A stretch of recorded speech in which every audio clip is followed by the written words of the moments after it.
God morgon og hjertelig velkommen til dette møtet enda sunnumorgon som vi netvarspa Beinleiðis ur Ebenezer. Vi får synge sammen og vi får høre Ingvard Petersen ha et år klokkere eisne. Og tar vi da synge den første sangen så kommer Rikard til innleie. Den første sangen vi får synge sammen til en sanger som den jeg kjenner og gjør og det jeg alle tog i hins samme Jesus Om onker skyter vi båtene og har hoa slå opp i Norge sångbok hos folk, så han nummer 1074. Annars vil teksten eisne varsbar opp av skudjan, så til sutjan.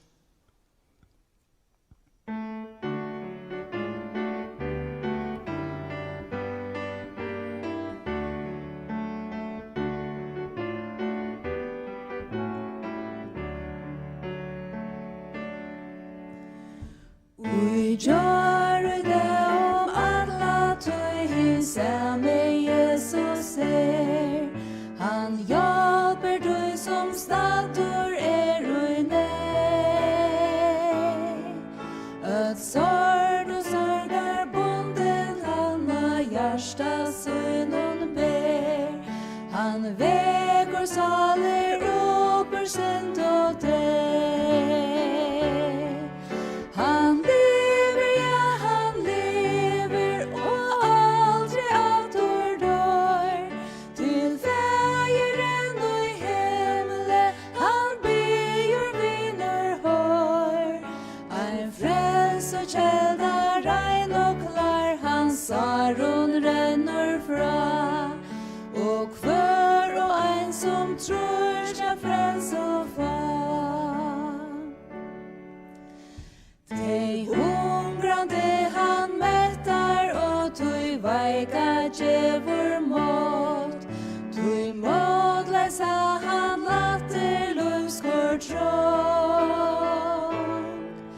Blind sudja lammen genga og tei deivo høyra brott. Tei harra sunnun synja takkar sång. Han lever, ja han lever og aldri avtor dår. Til fägeren og i himle han byer viner hår. Ein frels og kjelda rein og klar han saron renner fra.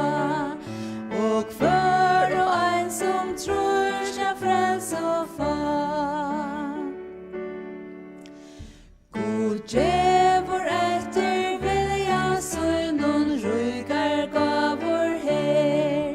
Og veider sønnen avas kanas lands. Ur himle flyter olja nyor ut ei tom og kjær. Og berster eld og gjørst om badna hans. Han lever, ja han lever og aldri avtor dår. Til fägeren og i himle han byer viner hår. Ein frels og kjelda rein og klar han saron renner fra. Og hver og ein som tror skal frels og far.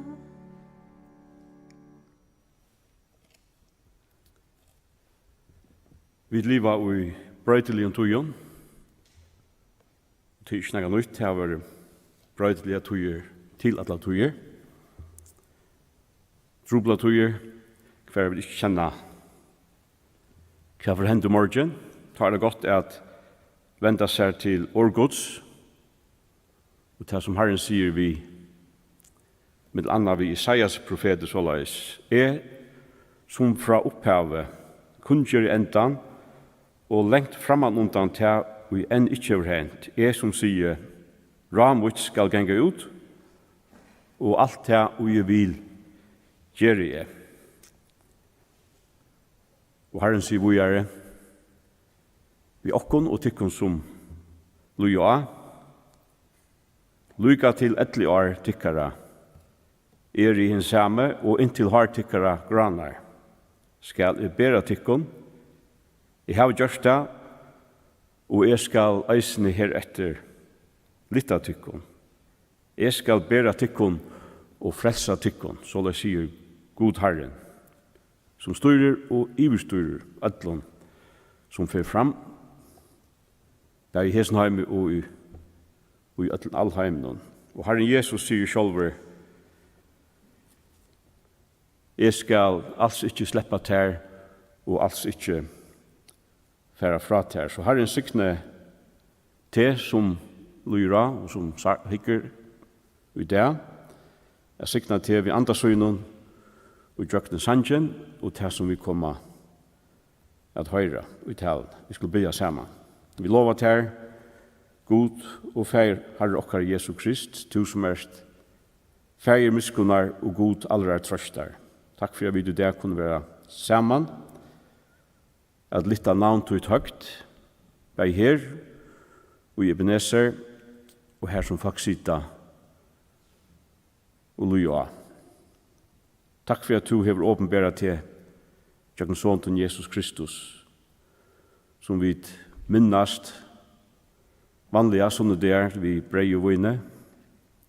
Takk Herre Jesus for deg og tøyn for okkon, og vi letja hesa løte nu vi hender tøynar og sykna framvis til som kjem fram og i tøyne navn. Amen.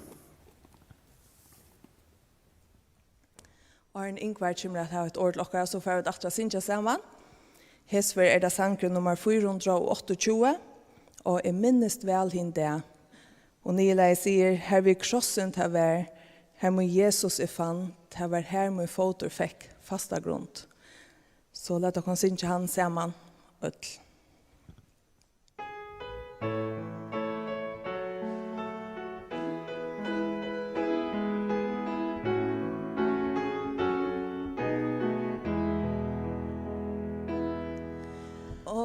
Jeg minnes vel hinde, aldri kan jeg gløyma til, da i det hvor i salen rann. Ta mun sin så tung og stor, alt i ta min ute for, mer fra hjertan og borstor og svann. Her vi gråset av her mun Jesus fann, det var her mun fotor fikk fasta grunn. Ta mun troar jeg så, han som døy i krosset av, ød mun synda skuldsvann ta, sela stund. Jeg svørstund myrskret tjekk, og til ljós suttja fikk, hver rønt hvor lai vær mer stor. Ongan fri mot hjärsta fann, ei mun tunga bires vann, og så stor vær mun nei og mun trång. Her vi gråsen ta vær, her mun Jesus fann, det var her mun fotor fikk fasta grunn.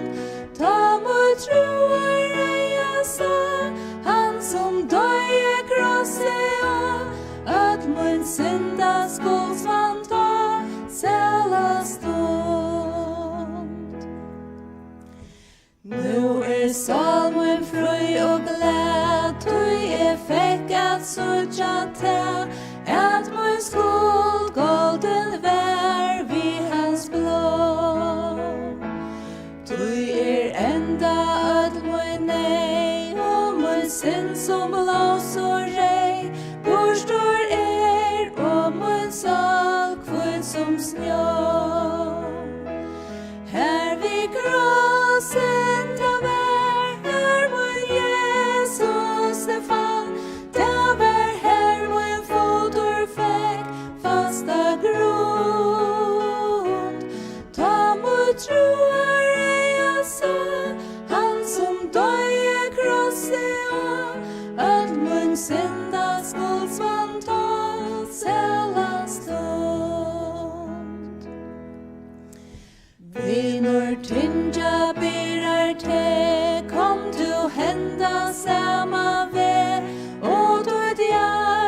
skal kjenna Guds fri.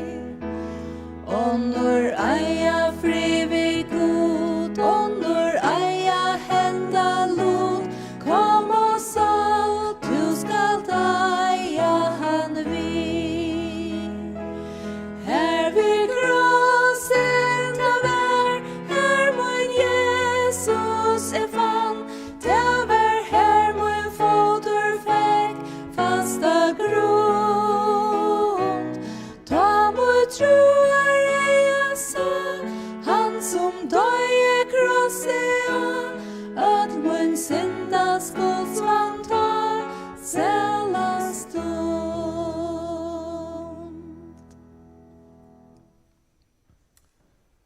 Ja, en affär. Velkommen av møte her i Ebenezer i morgen. Vi har vært jøkkengengi hindan hessa senaste vikene har vi tukt etter Ápostlasøgani. Og i morgen er vi så kommet til Ápostlasøgan 15. Og Ápostlasøgan 15 er en kapittel som mange av oss kjenner ikke vel, og vi tar mange ved jøkken og her er ikke småluter, og jeg skal ikke fære ut i kvann smålut i Ápostlasøgani, men jeg kunne huske om det rørst ved noen ting som vi suttje jøkken henne kapittelen. Hessen kapittelen stender som et atje for jokken, og her er det i einleitjen og i hesse begynner samkomne ved røynter. Vi tar se av jøkken Ápostlasøgani at i motgenge har vi se bei sier og sier, og vi tar eisen se vi vikenge og sier.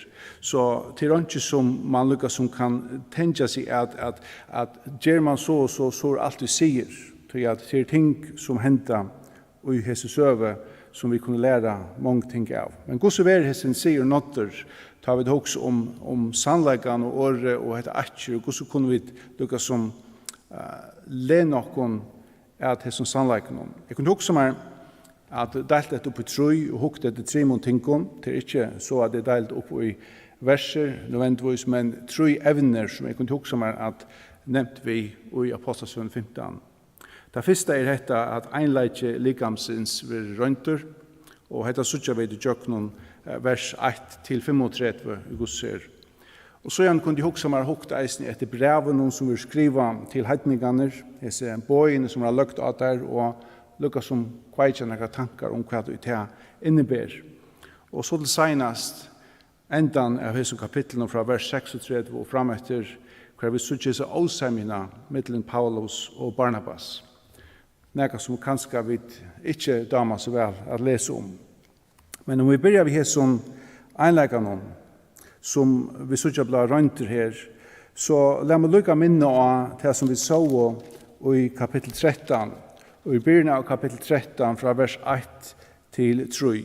Her stender hetta i Antiokia og i samkomni her var profetar, lærarar, Barnabas, Simon som hei tilnavnet Niger, og Lukius ur Kyrene, Manaen som var fosterbror Herodes, fjordingshøvdinga og Saul.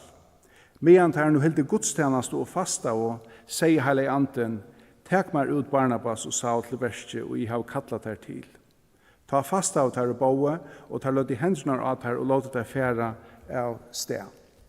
En ting som hese versene lykkes som om man bakkar atter til ta i byrjanen i Antiokia, så sutjar vi noen ting som lykkes som på en einleika, noe som binder henne bølg saman, og tar som kjenner bedre til disse nøvnene og opprunnan av hans folkene og sier at her er imiske etniske bølgar, eller her er imiske etniske personer kjastater, det vil si at folk ved imiske etniske opprunna.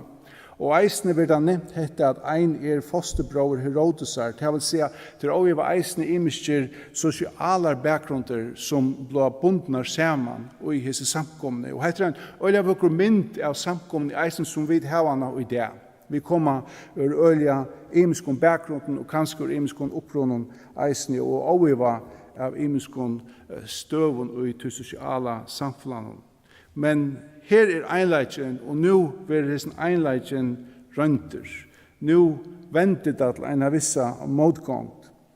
Så let dere lese i kapittel 15, og jeg får lese fra vers 1-12, Og så får jeg eisne lese fra vers 19 til 21. Ur Judea kom no nekrer som lærte brødrenar. Lata at de kunne ikke omskjere etter siden Mosesar, kunne de ikke være frelster. Tøy var avsemja, Paulus og Barnabas kom jo ikke løyde strøyvet her, tøy var gjørst av at Paulus og Barnabas og negre ære at heimen skulle fære ned til Jerusalem, til apostlanar og hinnar eldstå, og av tøy at hesen spurninger var kommet opp. Tar våre nu av samkomne sentra av sted. Der får jøkno Fenecia og Samaria, der får nu jøkno Fenikia og Samaria, og søtte fra hos i heitningene hadde vent vi, og tar gledde størlige alle brødrene. Ta der så kom til Jerusalem, hvor tar faknar av samkomne. Apostlene og hinnon eldstå, og tar søtte fra størverkene i god hei gjørst vidheimon. Men nægre av flotje fariseerne som var kommet til sunna, reistes og søtte, tar eia var omskårner og få bo om å halda Moselov. Apostlaner og hinner eldste kom til saman at samråast om hetta. Ta etter nå hadde trætast om til, reistes Peter og sier vi tar, tid menn, brører, tid vite at God lengst siden i utvalgte medmiddelen tikkara til å være at han vid hvers munne hedninganer skulle få at høyre år evangeliens og komme til trygg. God som kjenner gjørstene gav teim og vittnesbord, da han gav teim og lykkavel som okkon heile andan. Han gjør de unga mona okkon og teimon, da han vid trunne rensa i gjørst og tarra.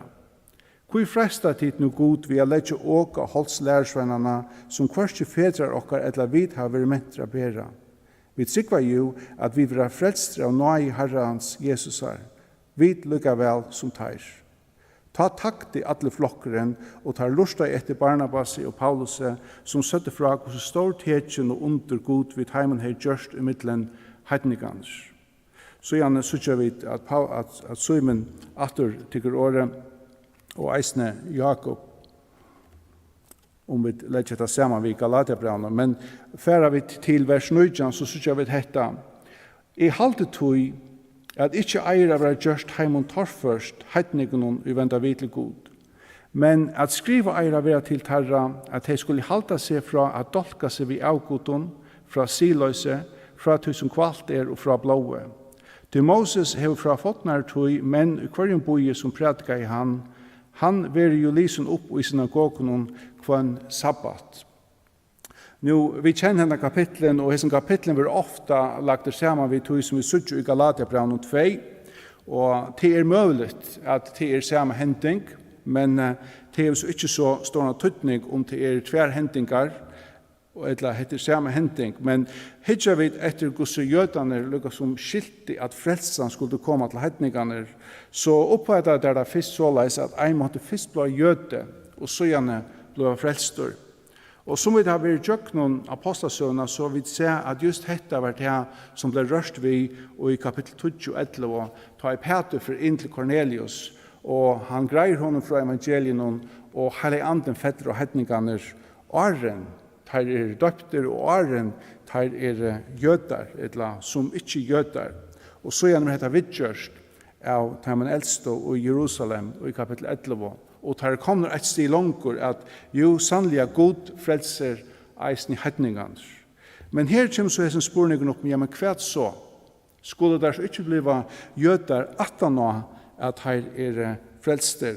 Og til det som vidgjørst og i hessen kapitlen, sannelig skulle der ikke til sier Peter og Barnabas og Simon og Jakob og tar eldstå, men det nekrer som gjør krev, som ønsker at hala der inn og jødadommen.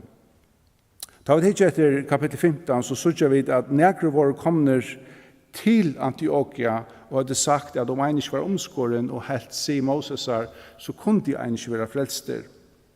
For vi langer ned i kapitlen, så sørger vi at da de kommer til Jerusalem, så det nekrer av heimen omskårene som våre frelster, som setter hese sommerkrøv, at her skulle de halda Moselåna. Om heter som menn, ta videre vi ikke, men til rent at huksa, at mennesker som kommer til frelse av nøy og eina, kunne bevega seg inn i en slukt lovar huksan, til det kommer til frelse og versk herrans.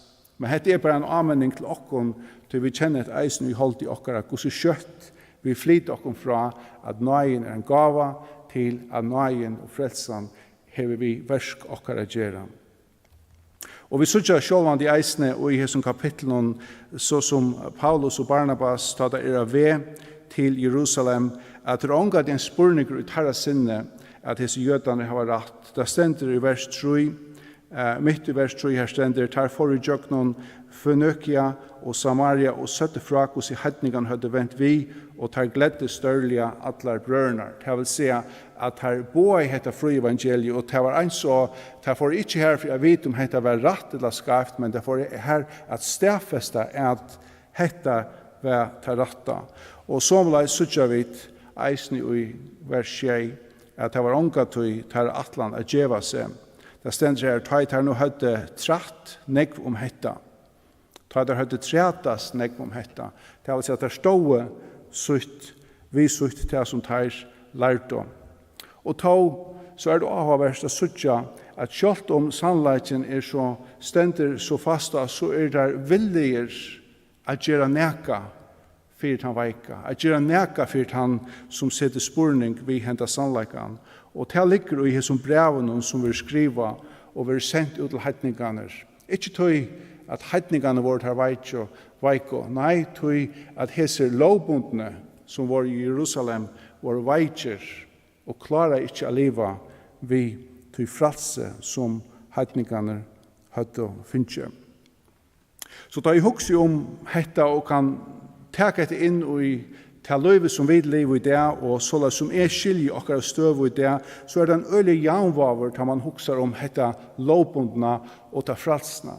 Det en øyelig arbeid til at som fralser, at han færa ta fralse som ein har finnje. Ein som fralser kan ikke lete seg støyre av til bundna, til veika. Leter man seg støyre av en slukon, eller av slukon, så får det kjøtt at dominera og støyra løyven og einon, og derfor at heka skap som synest av være størst. Og til nevnt at fylgja slukon, til nevnt at liva etter slukon, til at en slukon som lever etter slukon tørver ikke a løyta heilig andan, eller herran, men hever bare snukka bo og nekra regler a fylgja, og så vil jeg si at ein i ordan i einon tja fjöldene. Paulus han sier hetta i 17 Korintiabrev kapittel 12 og vers 20 han sier og tog har vi tog godt mot i veikleika og i ringare viffer og i nei og i adsøknon og i engest for Kristus skuld tog ta i veiker i sterskor. Og jeg trykker at just hetta som vi lærer av hessen her til at i fralsen til okkon vi just stersk tog vi veik og i okkara naturliga lovbundenheit. Så vi setter ikke okkara lyd av det som naturlig til holden å sette lyd av. Vi stersk, så vi setter lyd okkara av heilig andan. Og veikleitjen, han kommer fram til at vi slipper heilig andan, og vi begynner å sette lyd til det som fettler okkon nevnt.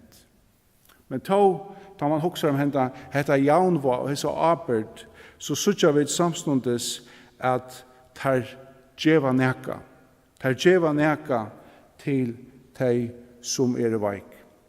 Så det en arbeid. Der skriver av et brev.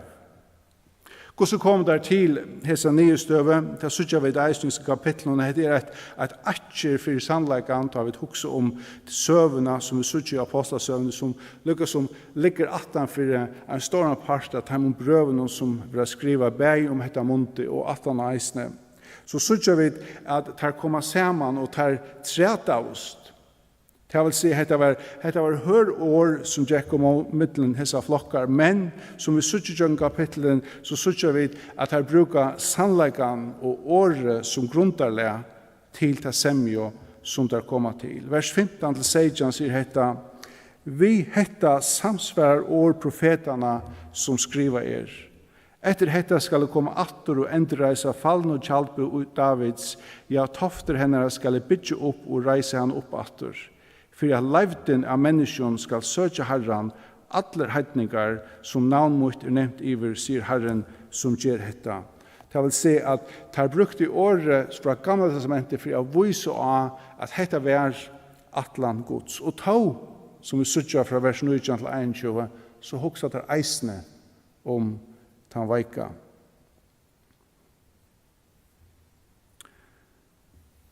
Den pastoren som er veiker for alt jeg krevja, den pastoren som er veiker som vi sutja, han krever alt, og han fer ikke alt. Men han fer neka, hvor jo til han er her, og han må tekast av. Han er pastor av som samme likame som heser stersko er pastor av. Heser som bytja av sannleikan. Tøy modar tekast seg av dem. Så blir det hette at det blir et brev skriva, og brevet som vil skriva til heitnikane, til de som er etter heser sjøvene, til stersko, de som djever opp og på en eka stund fralse fire nøkker veik som ikke klarer å leve vid heimon som leva et fralst troarløyv. Vers 24 til 21 er om innehalt av brevnen, og heter en pastor som alltid reiser nekvar spurningar eisne tjamar sjolvun til hvor just hese tingene. Han sier hetta i vers 24. «Av tog er vi ta fratt at nekrer som kommer fra okkon hava åregva tikkun vi talusøgni og vold tikkun ofri, lese om at av til vi tar fratt at nekrer som kommer fra okkon hava åregva tikkun vi talusøgni og vold salon tikkar ofri, vi hava ikke båtje vi tar en omtida. Så har vi etter at vi kommer asamt om hetta, gjørst av å velge nekra menn og senda her til tikkara, saman vi elskar av brøren okkara Barnabas og Paulus. Månen i hava våa løyve for navn Herre okkara Jesu Krist. Vi hava nu sendt Judas og Silas som eisne vi åren skulle kunnkjøre tikkun ta sama. Halle anten, og vi hava ta gjørst av, onka æra byrå a letja tikkun enn hetta som neiot er. Og så sier han hetta at det halta tikkun fra tøy som offra til avgodar, fra blåe, fra tøy som kvalt og fra siløyse. Tøy tid halta tikkun fra heson skal tikkun gengas vel, live vel. Nå, tar vi lesa hetta, så hetta kanskje noen ting som kunne synast ekvelig sjølsam. Hvor hese tingene? Hvor ikke andre ting? Om vi kører videre og leser vers 31, så er det avhverst at de som mottok og hette brevet undreist ikke iver hette brevet. De søtte, ta i de hette lese det, hvor de gled om trøstene. Det vil si at brevet som vi okkara hoksan kanskje kan tidsast det være torførst av skilje, og som er skilje av bibelkønnen som har skrivet nek om etter, så er det imiskar meiningar. Men det sa øyla greit ut i egen kjatt heimon, så fikk vi etter brevet kvært la atanfri hetta. Og i vers 20, og i samme kapitlet, leser vi hetta, at han sier, men at skriva eira vera til terra, at de skulle halta seg fra at dolka seg vid avgodum, fra siløyse, fra tusen kvalt og fra blåe. Nå, som føringer, så er dette kanskje noen ting som reiser noen fløgg i okkara høtte. Siløyse, det pura greit, og om vi tok som avgod av dyrskan, så er det eisen pura greit, men så sykja vi dette som kvalt og fra blåe.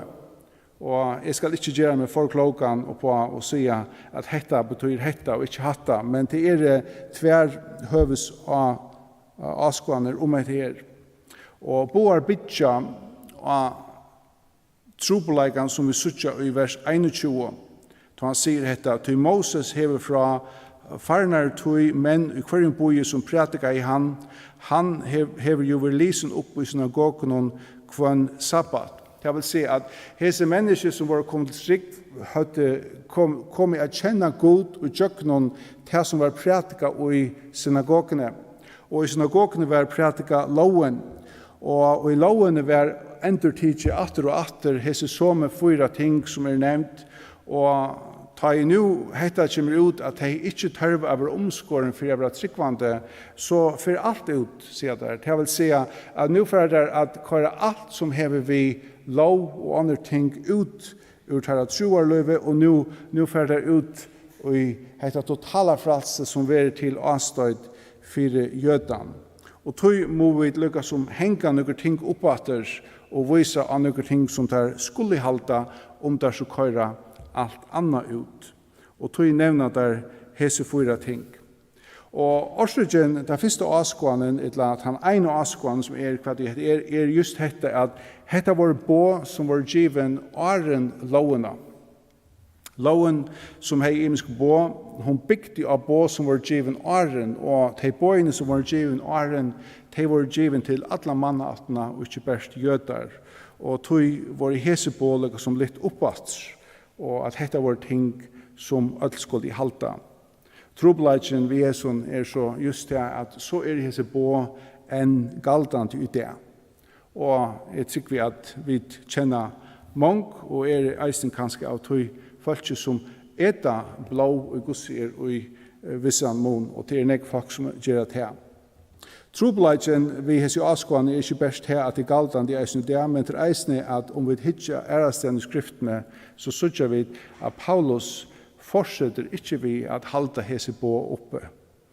Og i 1. Korintiabrev 8 leser vi just om dette at eta kjøtt som offret til avgodar, som en av som 4 tingene som nevnt i kapittel 15.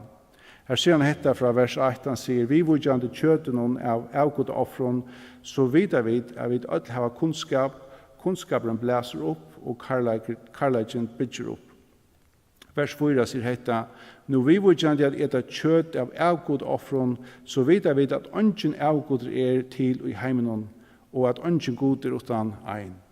Vers 6 sier dette, du henta kunnskap hava ikkje ødel, nei somme gjera seg ena samvisko for i avgodsens skyld, at eta ta tog som av avgodaofferskjøtt, og samviska tarra som veik ver orein. Matren gjever okkon jo ikkje vire for gode, vi standa ikkje fremre om vi eta, og lykka løyde standa vi nega atta for om vi ikkje eta.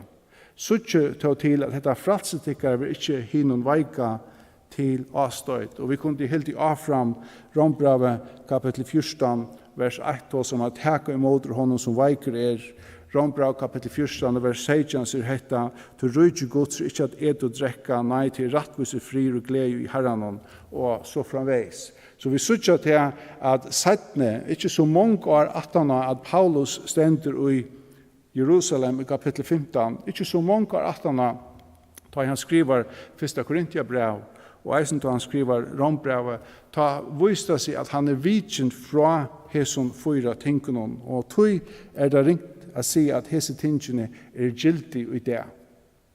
Den settende avskånen kanskje mer einfølt, hver det sier at dette til avstøyd for jødan, og tog at hese menneskene i Antioquia og nian i Galatia var kommet til trygg og gjøkken synagogotjenestene, så var det til avstøyd for jødaner, som de levde sammen, og tog var det byen om å være væren, vi tog som var veikur. Det reisen til som vi sutja i 1. Korintiabrev 8, vers 9, hvor han sier, sutja tog til at dette fralsetikkere vil ikke hinne veika til avstøyd. En jaun var og til fralsen som der hødde. Nå trobeleggjen vi hæsar i avskående etter dem kønne til som vi sutja, ta da nevner hette at halda seg fra siløyse. Det er nevnt at sutja hette at offra til avgodar som vi sutja at Paulus vujje fra, hette som hever blå og det som kvalt det som våre sier til heitningen å gjøre, for jeg varvaida blåi inn i jorden, så det fikk meira næring bort det var just det som til anstikt for jødan, hette var for kjærst, men så tar vi komma til hette som hever vi siløse gjøre, så har vi kanskje sint trobelager vi har suttet kvui hetta, og just hetta kort opp i enda bølgen. Men som vi skiljer, så dette året siløse, et øyelig brett år, heter eisen vi si venjo, heter eisen vi sia brot, og vi ting som jødane hilde, og som kanskje ikke var hilde av samme hatt og mellom heitninganders. Jødane hadde øyelig strenga regler i hver kunne giftast, da det var familier, og det var ikke samme regler som var om mellom heitninganders. Og ta i kanskje folk som var en viss sti nærre i familie, og mittel heidningene giftest, så var det til anstikt og mot jøtenen. Og sommer vil jeg lete at dette vi vil tale om her. Dette var ting som var til anstikt for jøtenen. Det vil si at han største skulle huksa om han veika. Og tøyskild være om at likame kunne ha en einleika. Og tøyskild kan Paulus eisen seitene ta han langere borste fra oss øyne, ta han kjem til Efesus, ta han kjem til Korint, ta han kjem til Rom, her som samkommer så er sett av stål, at her og i hessom plåsen dette færre borste fra hese sivenjene, at skulle være så påpasselig vi jødene, tar våre vandrer vi fralse, og tar lærte av livet ut i fralsen som Paulus og Peter og Jakob og skilte i kjøkken langt her i kapittel 15. Så nyestøven som man kan teka av akkurat her som det just dette at liva og en samkom som teker seg av til veika, som ikke fer på kompromiss hvis hun fralse til så fralse bygger og på sannleikan og så hoksa det om han som avstøtter av synum fralse eller mynum fralse. Det senast vil jeg gjerne hitje etter det som sørste parten og i sin kapittel og årsøkene hette kanskje en parter som åkken damer vel å leve til vi vet ikke ordentlig hva vi skulle gjøre vi hese avsemjene som var mellom Paulus og Barnabas. Vi leser i vers 36 og til 41. Han sier hette at ta en tøyver gingen, sier Paulus ved Barnabas, lat dere fære atter av vidtja brør okkar og hver en boie som vi har kunngjørst år herrans og for jeg vet hvordan heimon veits vi. Barnabas ville da eisen teka Johannes vi, han som kallais Markus. Men Paulus helt ikke at han skulle teka han vi som var færen fra teimen i Pamfilia og hei ikke fyllt vi teimen vi til verste. Ta kom ta til kvast strui så der skiltes kvar fra øren og Barnabas tog Markus visar og får vi skipet til Kypern. Men Paulus valgte seg Silas og får av sted etter at brødene hadde givet han opp til Nøy Herrans og han ferest nu Syrjaland og Kilikia og største samkommunar. Da vi sutja i sin byrjen av sin kapitlen, så sutja vi det et størst problem som tar teka visser til fjöldena og til å være tås om det og til å komme til en nye støve. Her sutja vi det en trobeleika og her det tvermanns som ikke semjast om ei ting og skyldnaurer. Nå, jeg skal ikke omskylda nægran av dem, jeg halte ikke at nægran av dem omskylder og ljøsen av tog som vi sutja i byrjen av hessom kapitlen. Einstakling av hoksan hever ikke så nekvar avbjongar som felaks hoksan. Og da vi sutja så avsemjene her, så avregvar hetta samfellag. Året som vi brukt her, at her hadde strøyver hver annan, et kraftot år. Jeg ofta lyser hetta som man kanskje bare være en liten avsemja, og at her tog i hånden av hverandre og for kursen vi men året som vi brukt i kraftot, det var strøy og mittlentarra. Og det var strøy og mittlentarra om hendan unga mannen, et hendan broren Markus, som vi vet søskenbarn til Barnabas. Hese mævren som hever vittarmen av første feriene, og som vi lås om og i kapittel 13, hvordan han veik fra Taimon, da der komme til Pamfilia, eller Perga i Pamfilia. Han skiltes fra Taimon og får atter til Jerusalem. Og fylgjer man først og søve Paulus her, så ser man hvordan Paulus og Barnabas kommer til hver synagoge og tar bera på herrans til det. Han tar tås om Kristus og tar evangeliserer i ødens plassen. Men vi synes ikke til å være sagt om Perga, at han gjør det da i Perga, at det er forum. Til rent så hendingen ble det som vi lukket som litt opp, og så fer der vojer og så prædika der evangeliet ødlen som plassen. Og ta der kommer til endan av feriene og tar fer heimater. Så leser vi dette i vi fer fra vers 21. Da stender at her kunngjør den evangeliet her i bøynen og vunnet nekvar lærersvenner, så får der atter til Lystra, Iconium og Antiochia. Og styrste sale lærersvennerne, amen til teg om å standa først i trunni og søtte taimon, alt det i kjøkken og nekva trångt, vi skulle genge inn i rydtjegods. Og så stender det etter vers 23, så valgte tar taimon eldstar i hver samkom og finke søgjane vid bøn og først og herran om teg, hånden som teg våre høyde fest trikva. Tar feras nu i kjøkken og Pisidia og kom til Pamfilia. Så stender det etter vers 25, tar høyde tale året i Perga for tar til Atalia. Det vil si at her de ikke tale året i Perga åren, her de ikke bo evangeliet her tatt her foro. Oiva tog hendingen var at Markus rymte fra dem. Vi får ikke et størst innlitt iver akkurat kvui og kvæd, men han sveik der og i hese stund. Markus var en tøyande limer av hese fer. Han var en som feralige. Han var en som hei se Jesus. Han hei gynnsi og fylst ved Jesus, og han også vært til egna vittne som tar hava peika av og lust etter så som der hava boa evangeliet i kvarne som boi noen, og hesen vært han som sveik, og det hei han averskan at han ikke kunde boa evangeliet her. Tatt av våre første fer. Og nå skal Paulus så teka støv til, skal han teka henda mannen vi atter. Avverst er at her kjem kanskje linte bæg av Barnabas og Paulus opp. Paulus, han tropoaren som skal sette samkommer av stån. Barnabas, som vi sutja i skriftene, så synes det var mer enn hyre. Han ser kanskje Markus som endamale. Let dere endreise Markus og få Markus vi. Og Paulus sier, nei, ikke nå, tog at endamale vi hese fer, ikke Markus, men endamale samkommer. Og ein kan sutja hetta på så nekva matar, og oiva kunde støvan være i øvelse, og så hei Barnabas ratt. Men her det samkomman som det dreier seg om.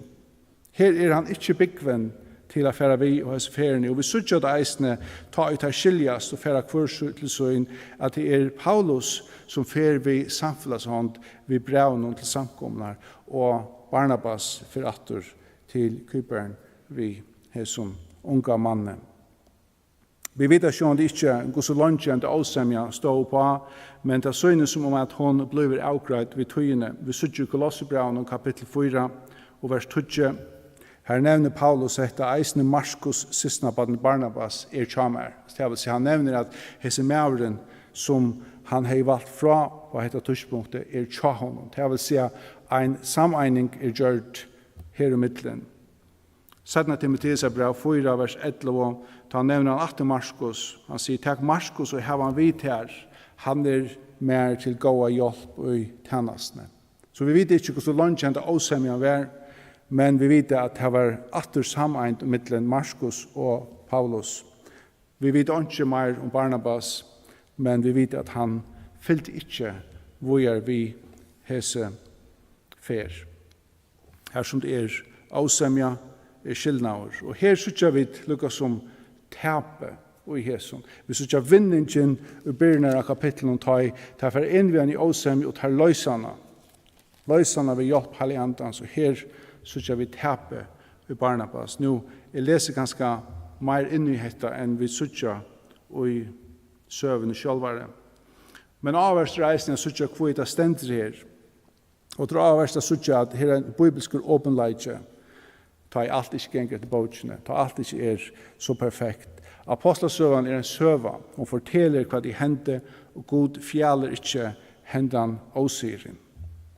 Da Gud arbeid vi okkur menneskjon, så arbeid han vi falskje som gjør feiler, og hvor eneste okkur hev lindig a gjera slukt. Vi da var lindig til a fjalla okkara feiler, og vi elskar at dvelja okkara feilum. Verleisen til at det som fjalt kan ikke avgreiast, og det som han dvelger av, det helder en atter. Herren fjaller etter ikke, og han dvelger ikke av oss ned. Det en åpenleidje, det kan avgreiast, og avtøy at det avgreit, så helder det ikke atter. Og Paulus forvujar, og han i tjenast og herrens, og seitne han så sameindur atter vi hent unga mann. Jeg husker jeg bruker en løsning som jeg ikke har brukt før, som jeg kommer i hoa at etter at jeg har vært inne i omkring utredarfela og suttja ter hitlanar og ter skapene som medaljenar og steipene standen jo i, så har vi mengan huksa at det godt at vi ikke får steip for at feila. Det er godt at vi ikke får steip for å være sørst. Det er godt at det ikke stender et annet hitt, et annet skap vi steip om medaljen og hinner sjøen i rommen som viser hvordan ofte et utrettet fela i har tapt. Skulle vi flytta til iver til okkar egna liv, hvordan vi som mennesker så trykker vi om vi heier tver hittlar, og i her står et steipene som ombøyer mine sikrar, og i hinnom står et steipene som ombøyer mine nylø. Så evis ikke og i hittlande høyt i hokna under alle nylønene, og med dvøldig av deg, så i aldren kunne komme vujar. Og tog hetta lærdomren og i Ápostlasøguni til at Paulus, han stod i en støv, han har brev som skulle berast ut. To har en bådskap som skal berast ut. To har en tjeneste som vi stand i. Om vi har en øtta for mennesken, om vi har en øtta for lovlæreren, så blyder vi av regler og det som de sier, og ikke det som Hellig Anden sier. Paulus gav seg ikke en tomme i her som det sørger vidt, men så ber han iver vidt ham og veik, og han offrer noen ting fire teg som var veikar, og i her som føren var til just lovlærer. Jeg sørger eisne en åpenleika om okken sjølve som vi kunne lære oss nær bæger, som hever vi styrke og veikleikere gjøre om sikrar og tap, og jeg sørger at det er et størst krev at du at arbeide sammen, til åsemjer, til hindra. Mest av øtlån, så sørger jeg at i som kapitlen stender som et atjer, han stender som et enkar midt i Ápostlasøguni om hvordan viktig det er å arbeide sammen, hvordan viktig det er å bygge opp, hvordan viktig det er å stande av sannleikene, og hvordan viktig det er å være en som er villig at eisen gjør opp fire den veika. Så Ápostlasøgani 15 er lykka som hessen stappen som stender faster midt i disse søvene, og som greier okkon nega som ikke må vujast fra sannleiken, ikke må vujast fra fralsen og tau, så kunne vi personlig, en som Paulus sier, gjev opp enda at eta kjøtt til veika om det hjelper vidkommande. Og mest av øtlen så sutja eisen i enda av kapitlen hvordan viktig det er ikke at dvelja av nye løgn, ikke at dvelja av de ting som halder atter, men at reisa seg atter og færa vujare og i tjenesten i eins og Paulus kunne gjøre. Til en dag så kunne han si seg vøkre år om Markus at han var hentur og han var en hjelp til han og i tjenestene. Maren sikna hos i år, og om Herren vil, så halder vi av fram ved Ápostlasøguni neste sunnudag, hvor Ingvard Petersen kommer til å ha et år til dere. Vi skulle be. Heilig God, vi takkar deg for at du er en herre som frelser. Vi takkar deg for at du er en herre som erst her tar vi fatla, som reiser oss opp og atter herre. Du er en herre som ikke dvelger av ting som vi tar feil herre, men du ønsker å lytte oss og føre oss inn i tøyna tjeneste her. Vi takkar deg for at du vil give oss nøye går til å virke i en samkom og i en eind. Du vil give oss egenleikere å kunne semjast og i heilig andan at søtja alt det som litt til opp her. Herre, takk for at du har eisen givet oss evner til at gjeve opp om det er noe som støyter her, så at det alltid kan sauna og at du likam kan leva sunt ter til tjenest her og gjør her. Be for samkommen her i Ebenezer og samkommen omkring landet, at du signar og at du frelser, at du endurnudjar og at du reiser opp og styrker oss og i tjenest til oss for det her. Amen.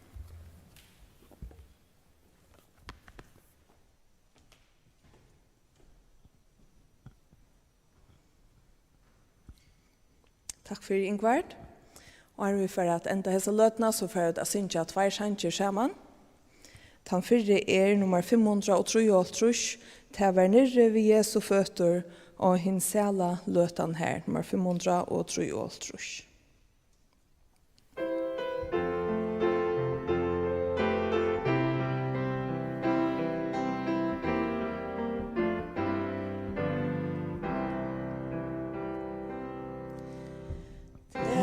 Nere vid Jesu fötter och i sälla lötan här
sinna fyrir djeving, vær av vonan vær til sær. Let meg hesa søvu sia, hans nage måte mer. Let meg tala og eidia, tan fri han til mun bær. Og den sørste sangren, for det er en stuttan sangatræt, nummer 302. Jeg vil takka til min god, mellom folkeslø av folton, nummer 302.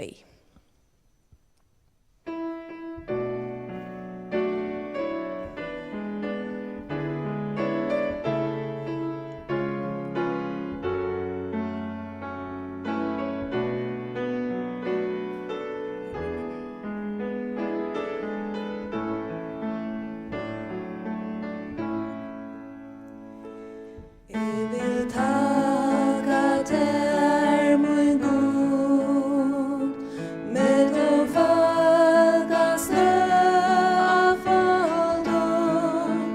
Jeg vil gjøre du størst mellom manna.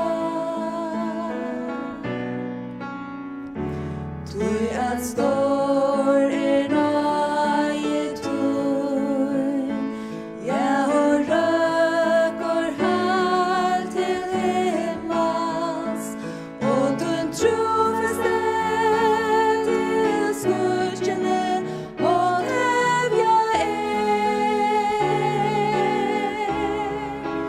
høgt og blitt og tørst opp, om alle himlar, tøyna lysa land, om allan hav. Høgt og blitt og erst opp, om alle himlar,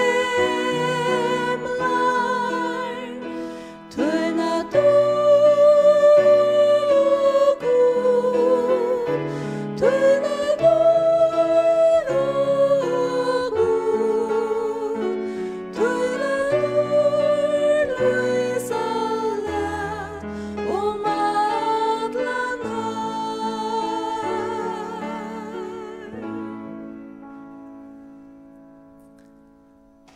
Sier takk for i morgen, og som Ingvard nevnte, så atlan atter at vi netvarspa herfra om en vika, det vil si at det er ikke nekka møte i kvöld, og ikke mye kvöld, men atter om en vika. Om brøytingar så vil det lusta heimasynet, så halte jeg endelig eia vi ebenezer.fo. Så takk for i morgen.